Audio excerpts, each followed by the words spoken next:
Welcome, Bibek. I find it very coincidental that all the people who engage with economics, finance, are the same people who deal with scriptures, who deal with spirituality. And somehow we need to discover this link between economics and spirituality. Welcome to this session. I'll start immediately. What is spirituality? People often confuse religiosity with spirituality.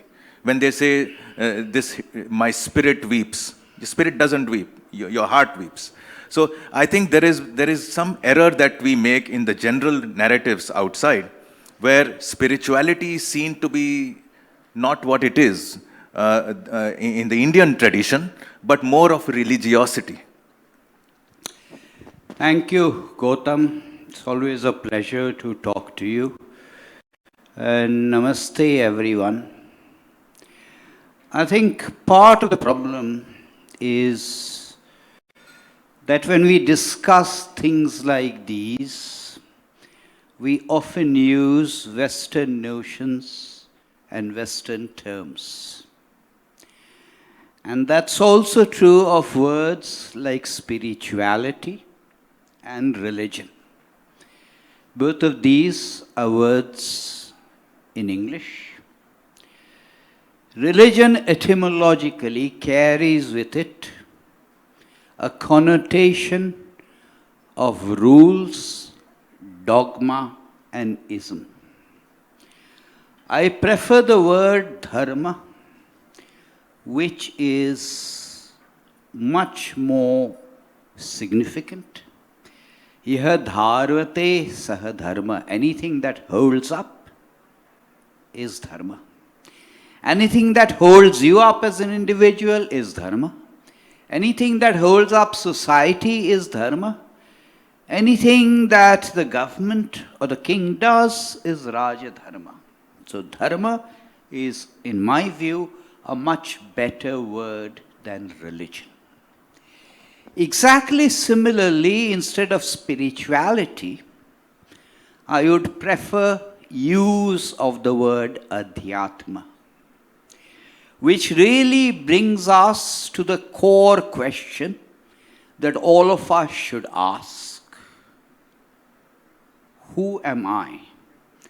And looked at in that sense, there is absolutely no difference between adhyatma and dharma, because the pursuit of adhyatma, the pursuit of that inward looking knowledge, is no different from certain varieties of dharma. Okay, so which means that we may possibly need to vocabularize adhyatma and dharma. Dharma we have failed to do so for several years, and religion has taken its place. Adhyatma, we can make an attempt today so that spirituality does not dilute it. When we come to religion, in the Indian tradition again, there is a huge weight given to rituals. At what point does a physical ritual become a spiritual giving, engagement, or a spiritual or an adhyatmic? When does ritual become adhyatmic? You've not asked this question, but let me again mention this because we are on matters of vocabulary and jargon. I dislike the use of the word Hinduism, although the word is used a lot, because ism to me again suggests dogma. Capitalism, socialism, Marxism, Leninism, communism, ism. The right word, which often is maligned, is actually Hindutva, because the root word tva, tva, carries in Sanskrit the nuance of the truth. I go back to this question of who am I? And while on vocabulary, let me quickly mention a very important point. all of our languages in differing degrees, and I'm qualifying by using the expression differing degrees in a state like this one, have some relationship with Sanskrit. So I will use Sanskrit as an example, but it applies to all Indian languages. If I ask you, who are you? Because of our exposure to the West, we will often say, I am Gautam. Or I will often say, I am Bibek. But that's not our natural way of expression. Our natural way of expression is, I am known as Gautam. My name is Gautam. The point I am making is, in all of our language systems, it is the verb that is important. The noun, the proper name, the pronoun is secondary in importance.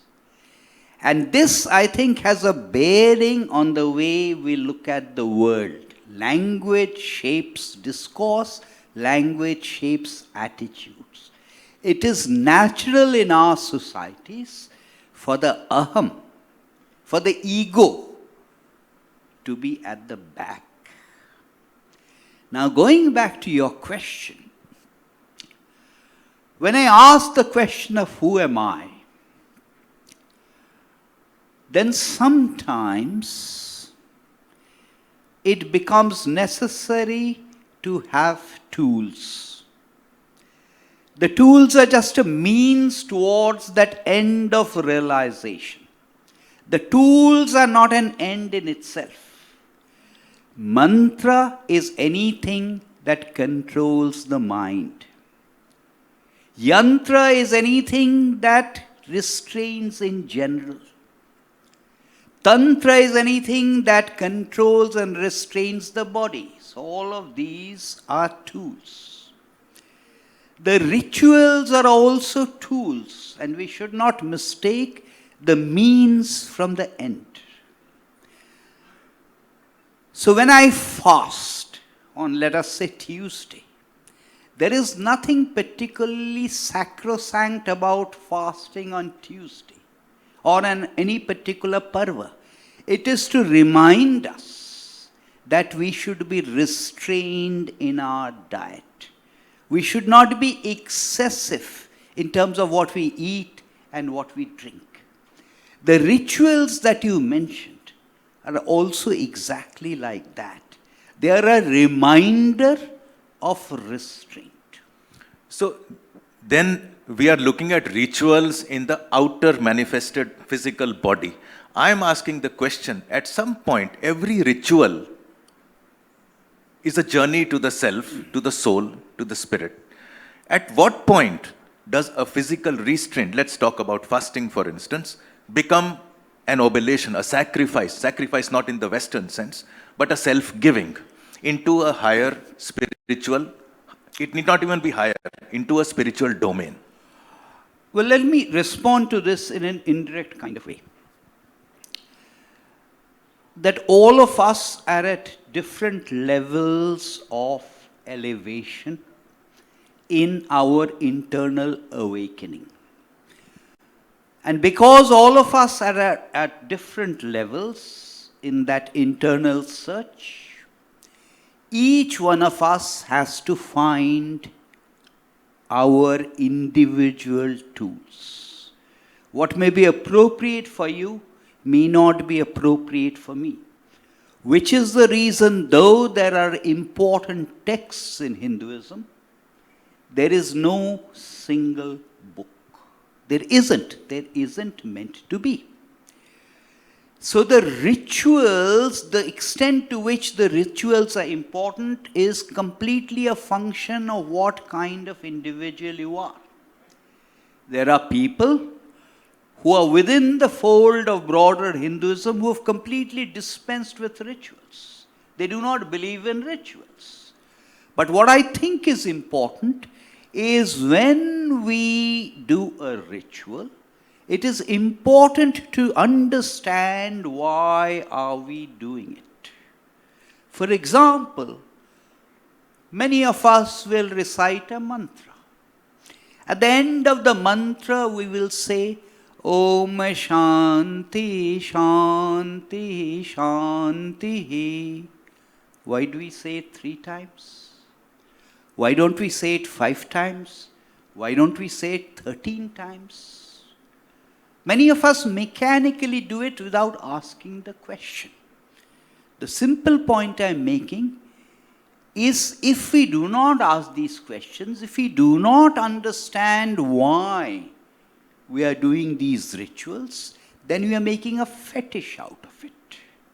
When we go to a temple and we do a pradakshina, it is important to understand why we are doing that pradakshina. When we are giving that naivedya, it is important to understand why we are giving that naivedya. Otherwise, the rituals and the rules become a fetish. You mentioned that India doesn't have, or Sanatan Dharma doesn't have a single book. We have several books. I would say we don't even have a single philosophy. There is yoga, there is Sankhya, there is Mimamsa. And there is some sort of an open source mechanism available to any individual who, according to his or her proclivity, can engage with and reach several paths towards spirituality. If that is the case, how do we call a group of people, a group of followers, how do we ascribe, to use the word that you don't like very much, Hinduism? I don't like it either. But what is then Hinduism? What is Sanatan Dharma? Is it a conglomeration of several philosophies? Is it a conglomeration of the Puranas, of the Ramayana, the Mahabharata, Vedas? Can it be even captured into an idea? Who are we? The end goal of all of these different paths is always the same. The end goal. It's just that the paths are different. For example, in very facile discussions of the Bhagavad Gita, people will say, there are 3 different paths. There is Jnana Yoga, there is Karma Yoga, and there is Bhakti Yoga. As if these are 3 different paths. These are not 3 different paths. They are all connected to each other. You as Gautam, you have a body. You as Gautam, you have a heart. You as Gautam have a mind. It's not that Gautam functions with only one and not the others. So when you function with the heart, that is Bhakti Yoga. When you function with the mind, that is Jnana Yoga. When you function with the body, that is Karma Yoga. Now, so far as Hinduism is concerned, regardless of the 6 darshanas, and there are many more actually variations of the 6 darshanas, and darshana in my view is a far better word to use than philosophy. There are certain core tenets, and if you believe in these core tenets, you fall within that broad template of Hinduism. 1, I believe in an Atman, and I believe that Atman is not the same as the physical body. I believe that when the physical body dies, that Atman does not die. And therefore, I believe in Punarjanma or reincarnation. If I subscribe to these principles, the ones I've just outlined, then, very broadly, I'm under the umbrella of Hinduism.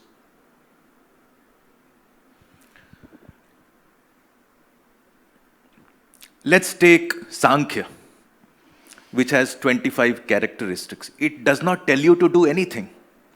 It just explains who you are, how you are contextualized within the broader principles of the spirit body, what your traits are. And yet, It's a complete school of thought through which you can attain or reach wherever you wish to. You see, over a period of time, out of the 6 darshanas, 3 of them have just become assimilated and they have generally gone away in some sense. The 3 that remain are Sankhya and Yoga, which have more or less become unified over a period of time. And of course, there is Vedanta. You mentioned the 25, 26 principles of Sankhya. But people who are devotees of Shiva will believe in 36 tattvas, which is slightly different from Sankhya's 25 or 26. So let me give you a different example. Suppose there is a glass of water and I am talking about the concept of sweetness. So if I'm talking about the concept of sweetness is a very abstract concept. I tell you, Gautam, this is the nature of sweetness. You will say, what on earth is sweetness? I don't understand. Now, to use this forced simile, sweetness is a bit like Vedanta, Advaita Vedanta. The moment I come to you and say, Gautam, look, here is this glass of water, it's fresh lime, it's soda, and it's sweet. Now you will say, I've got some understanding of what sweet is. If instead of that fresh lime with soda sweet, I give you a lump of sugar, you will say, now I understand what is sweet. So in any process, the message also depends on the receptivity of the receiver. So although the eventual goal of all yoga is unification between the Jivatman and the Paramatman, the paths that each one of us takes may necessarily be different, and the kind of success we achieve in this life will also differ because we are at different levels. Hence, there are different paths. And all of these different texts are different indicators. The reason there used to be a Guru Shishya Parampara is someone comes to me and says, will you recommend a textbook on economics? I will say, wait a minute, I will recommend a textbook on economics to you, but how much of economics have you studied? And depending on how much the student knows, I will recommend a text. So the guru does exactly that. The right guru does exactly that. The right guru identifies to what level you have ascended up that awareness ladder and determines what is best for you, which is why Adi Shankaracharya was one of the best teachers conceivable. For the ordinary person, there were the stotras. For the really advanced person, there was the Shankar Bhashya. And that's precisely the reason why we do not have a single book. Yeah, it reminds me of the question you asked in your previous interview, which book of Sri Aurobindo should I read? And there is no single answer. The book that I would advise you to read would be different from the book that I would advise somebody else to. Okay, let me change this, the discussion slightly differently, in a different direction. I've been noticing right from the time, right from college, that whichever new writing that happens on Indian spirituality is constantly seeking a certificate of validation from science. The science of breath, the science of consciousness. Science, it is a scientific procedure. While when I look at the spiritual principles, yoga, Sankhya, in their own abstract, in their own knowledge, within their own knowledge systems, I find it equally logical, equally citable. There are the question of citations, everything is there.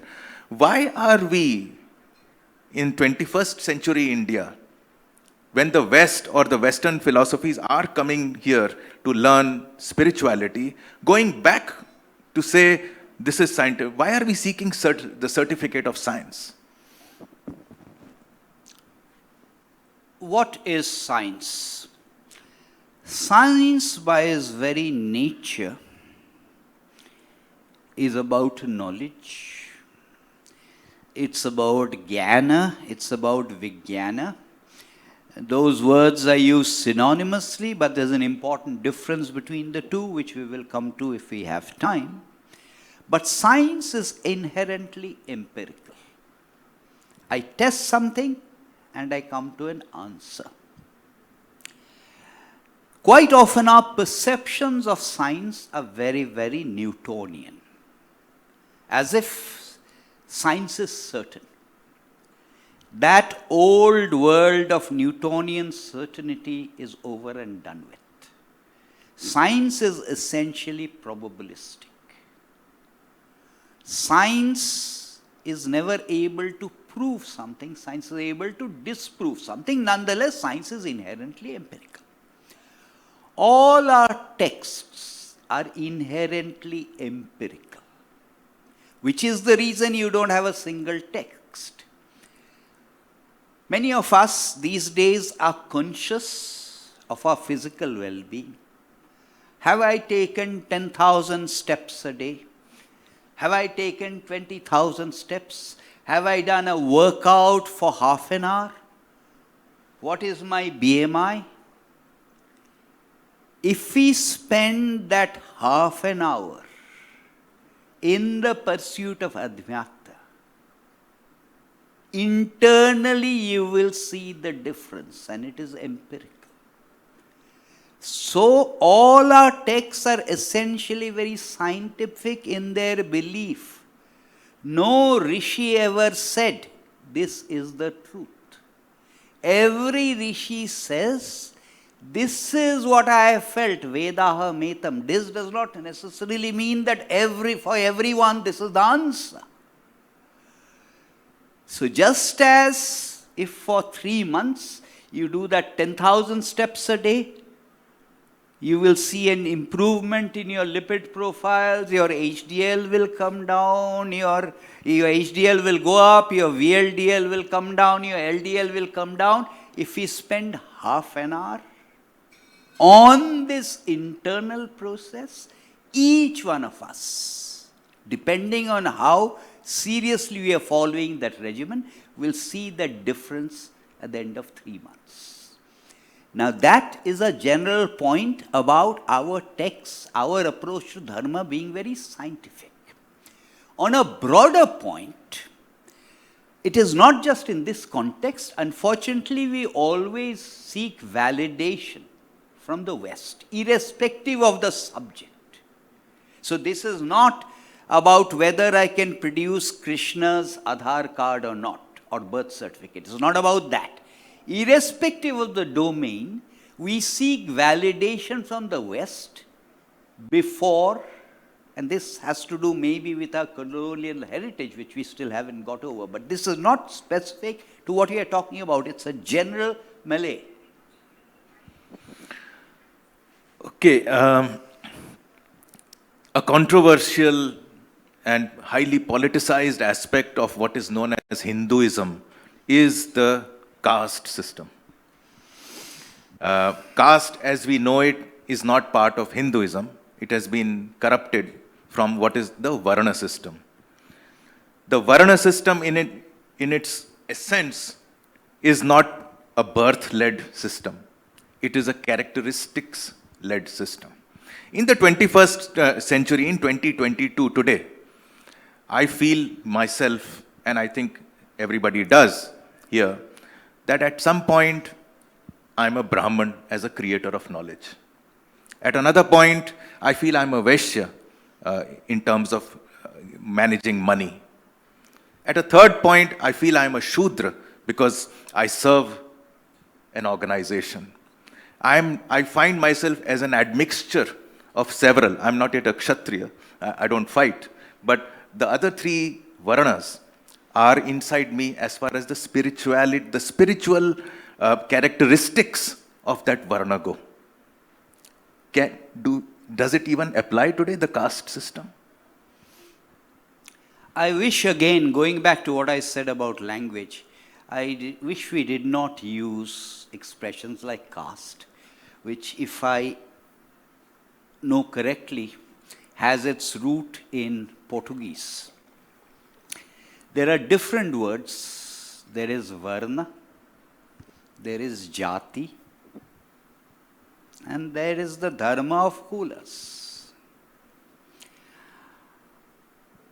When the first proper census was introduced in British India in 1871, and if you look up the records, when the British asked questions about the four varnas and asked people, are you a Brahmana, are you a Kshatriya, are you a Vaishya, or are you a Shudra? Many people were completely confused, except for the Brahmanas and to a certain extent the Shudras in between. Sometimes people did not know what the answer was. You used the expression Sanatan Dharma earlier. In the Bhagavad Gita, Arjuna says, Utsyadante jati dharma kula dharmascha shashvata. So there is a dharma of jatis. There was a dharma of kulas, of the family. So in any event, this notion that everything fitted into the four varna structure is very, very artificial. According to the Smriti texts, there were certain things Brahmanas were supposed to do. There were certain things Kshatriyas were supposed to do. There were certain things Vaishyas were supposed to do. There were certain things Shudras were supposed to do.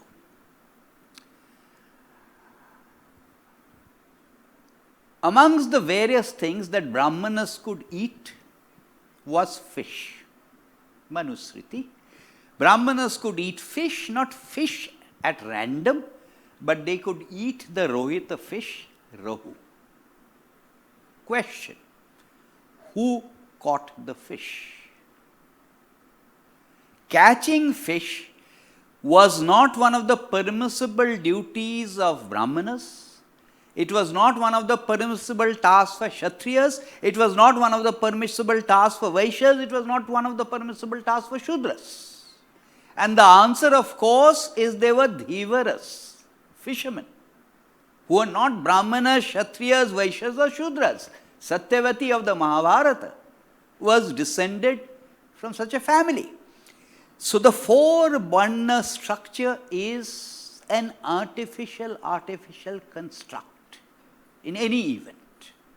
It did not exist in such a simplified, stratified sense. It does not exist.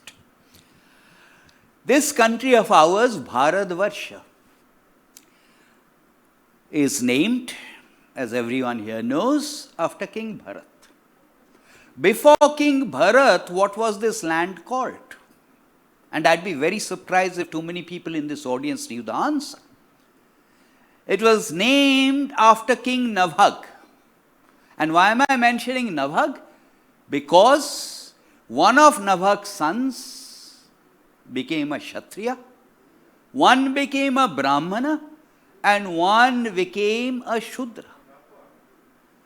In other words, as you said, Varna, when it initially started, assuming that fourfold structure, it was based on functional classification.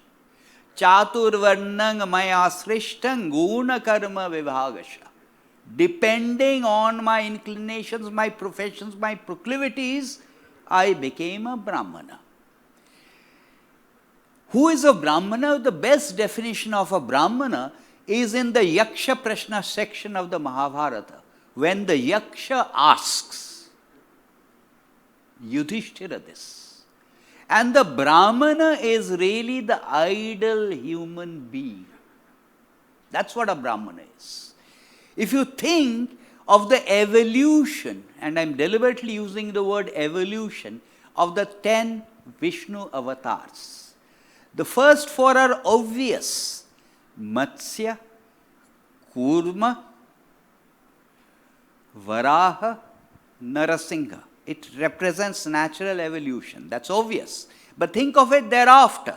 Vamana, half a man. Parashuram born a Brahmana, but he was not a Brahmana in practice. Then we have Krishna oblique Balaram sometimes. We have Rama, of course.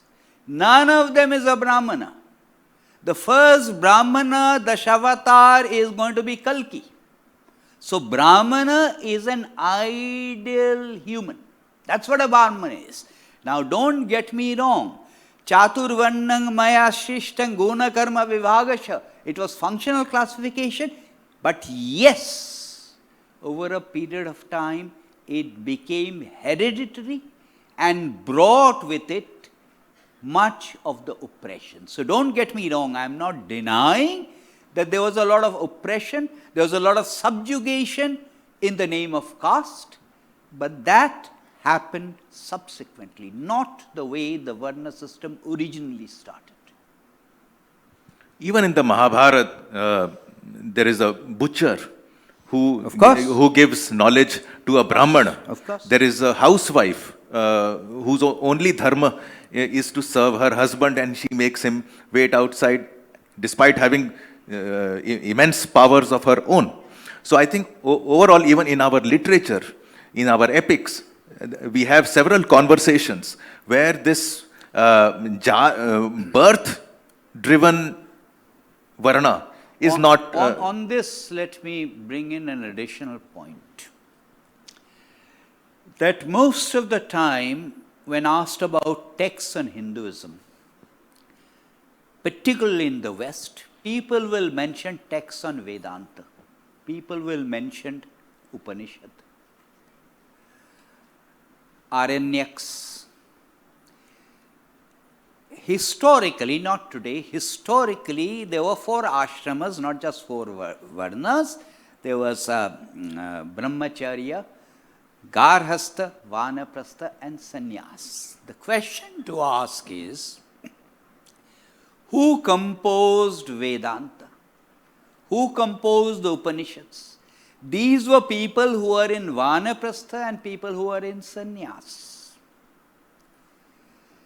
In any society, then as well as now, how many people resort to Vanaprastha and Sannyas and strive for moksha dharma? Amongst crores of people, very few will be able to achieve moksha of being liberated from samsara, this wheel of worldly existence. The rest of us are in the ashrama of householders or garhasthas. The Mahabharata, depending on how you count, has more than 20 Gitas. Bhagavad Gita is not the only one. And I am glad you mentioned the Veda Gita, because the Veda Gita is one of the Gitas in the Mahabharata which is most applicable for householders.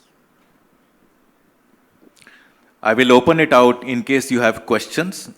Just frame the question in your mind, identify yourself, and then ask the question. In the meantime, you have translated the Ramayana, the Mahabharata, you have begun on the Puranic journey now. Tell us one book that you would like us to read. I think it depends on the person. You see, look, what I am translating is unabridged versions. Unabridged versions take patience to translate and they take patience to read. The unabridged version of the Mahabharata that I have done has 10 volumes. It runs into something like 2.5 million words.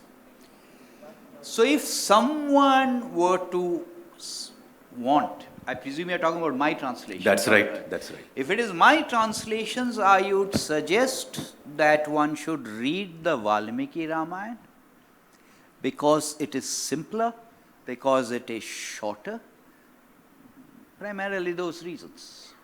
Or alternatively, the Markandeya Puran, particularly that particular section of the Markandeya Puran, several of us are aware of without necessarily knowing that it comes from the Markandeya Puran.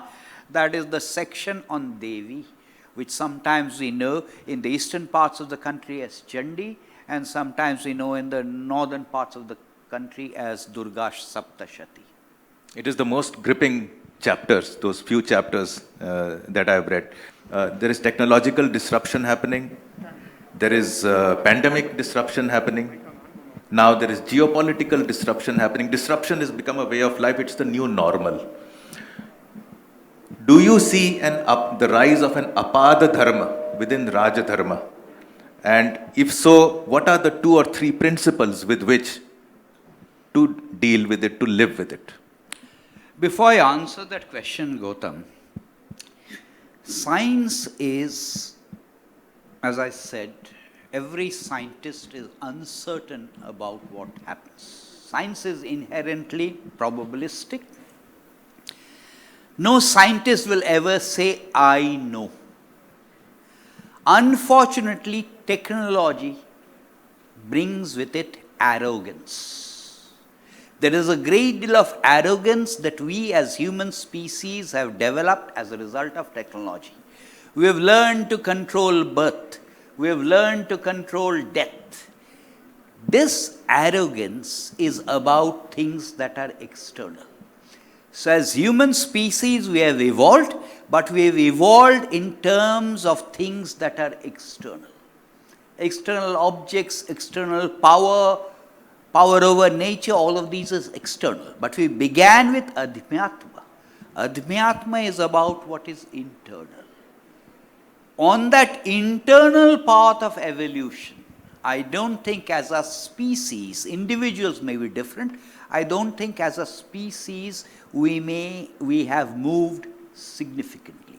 In fact, we have probably regressed individually.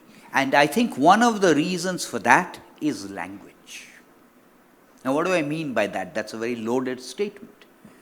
Fire brought a lot of discovery of fire, brought a lot of good things, but it inherently can also damage. Exactly similarly, language brought a lot of good things, but it also damaged. Because we are perpetually talking. We are talking all the time.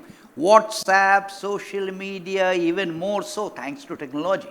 Whereas the search for Adhyatma requires internal reflection, it requires quietness, it requires solitude. One of the words for sages was Muni, as there's Rishi also, but Muni. Muni has the same etymological root as Mona, meaning silence. So for that internal evolution, we need that silence. And I am certain each one of us in our busy schedules can carve out that half an hour of silence and internal reflection. Now, Apad Dharma is a section, as a section only exists in the Mahabharata, in the Shanti Parva, when there is a Raja Dharma and there is an Apad Dharma, which is the Dharma in terms of calamities. All it means is there was a template of Dharma, a general template of Dharma for Brahmana, Kshatriyas, Vaishyas, Shudras, for kings, whatever. In terms of a calamity, you were allowed to deviate from that template. And we have seen that those deviations happen in this calamities. Yes, sir, your question. Yes, sir, I have 2 short questions for you. The first question is, when you say that the Varna system was initially based on profession and not by birth, was there any bit of superiority or inferiority between the Brahmins who are the ideal men and the Shudras who do other jobs? That's my first question. The second question is, when you said that during the 1871 census, which was the first in India, during the census of 1871, the people were... Am I audible, sir? Yeah. Yes, you are. Please carry on. During the census of 1871, when you said that the people were initially confused as to what their caste are, do you mean to say that the caste as an institution of oppression took shape only after the first census of 1871? I did not say that. I did not say that at all. Don't put words in my mouth. No, I'm trying to understand. Sir, I said. Thank you. You may take the mic, please. I said that in most parts of India, if you ask people, in many parts of India, if you ask people, what is your jati? You will get an answer. If you ask, what is your varna? There are parts of India, in some segments, where you will not get a very clear answer. Now, because of SC/ST reservations, it may be different, Brahmanas are different, but in many parts, the answer will be in terms of jatis as opposed to varnas. I repeat, the oppression in the name of varna, particularly on the part of Brahmanas, started much earlier. I was just making the point that the 1871 census established that a simplified description of India in terms of 4 varnas is very, very misleading, and it simplifies. What was the other? I don't know. This is the danger with short questions. Yeah. The answers tend to be long, but just... Can you bring the mic to this person? No, I should answer the other question. What was the...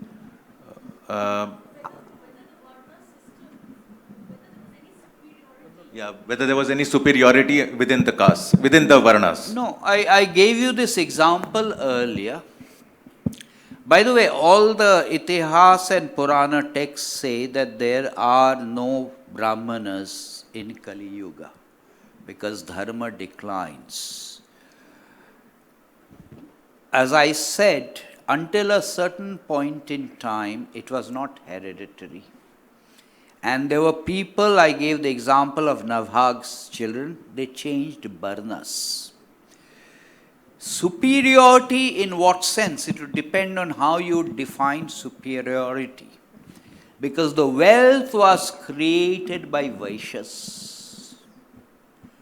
And it was the wealth of Vaishyas that sustained Brahmanas and even Kshatriyas. So if it is measured in terms of an yardstick of wealth creation, then clearly the Vaishyas were superior. I would hate to use the word superior. Brahmana in many texts was an ideal human being who was closer in terms of realization of that Adhyatma, and I repeat, this has nothing to do with birth, or had nothing to do with birth. So both yesterday and today, we heard the usage of the word or. Yesterday in Shashi Tharoor's talk also, was it Hinduism or Hindutva?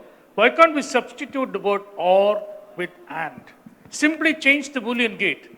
It can be Hinduism and Hindutva. Thank you, sir. He's saying, why Hinduism or Hindutva? Why not Hinduism and Hindutva? But I said it very clearly. I am not bothered without customary usage. I am making the simple point. Etymologically, ism suggests a dogma. That's the point I'm making. That's the reason I'm against the word. Okay. Nothing to do with what Shashi said or his contemporary usage. My last question before we end. Both of us are souls ensconced in this body with this mind. All here are souls here. They have various bodies. We are talking. At which moment does the two bodies talking become a deeper engagement of two souls? Are we answering that question or am I answering your question? Haven't you answered that question? You already. No. He hasn't asked the question. Okay. So my response to what you are saying is, one would have to define who's the I. And when you define who's the I, you would have to use I in the lower case.